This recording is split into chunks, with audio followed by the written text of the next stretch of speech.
జరిగింది.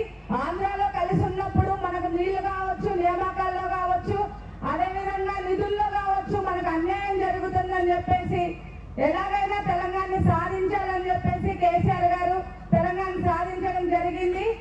అంత మంచి తెలంగాణను సాధించినాక ఈ 10 సంవత్సరాలు బంగారు తెలంగాణను చేశారు. దేశంలో నలుమూలల నుండి కూడా అందరూ తిరిగి చూసే విధంగా మన తెలంగాణ రాష్ట్రాన్ని దేశంలోనే నెంబర్ 1 గా నిలిపారు. కానీ ఈ రోజు చూసుకున్నట్లయితే మళ్ళీ పాత తెలంగాణ రాకముందు పరిస్థితి ఎట్లుందో ఇప్పుడు మన పరిస్థితి కూడా అట్లనే ఉంది.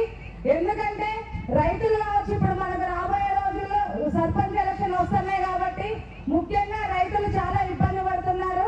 రైతు బంధు ఇవ్వలేదు, రైతు బీమా ఇవ్వలేదు, కాళేశ్వరం ప్రాజెక్టు నుండి వచ్చే నీళ్లను కూడా ఆపేసిండు, నీళ్లు కూడా బంద్ పెట్టిండు. మొన్నటి వరకు చూసినట్లయితే ఎరువుల కోసం అనేక మంది రైతులు పడిగాపులు పడ్డారు, తలకాయలు పగలగొట్టుకున్నారు.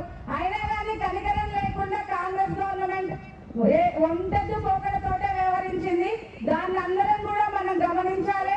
రాబో రోజుల్లో స్థానిక సంస్థల ఎలక్షన్ లో సర్పంచుల అభ్యర్థులు కావచ్చు, మీరందరూ కూడా మీలో నుండే సర్పంచ్ అభ్యర్థులను ఎన్నుకుంటారు కాబట్టి ప్రతి ఒక్కరు కూడా మీ విజయానికి మేము కూడా కృషి చేస్తాం. మీ అందరితో పాటు మేము వచ్చి మీ విలేజ్లలో తిరుగుతాం.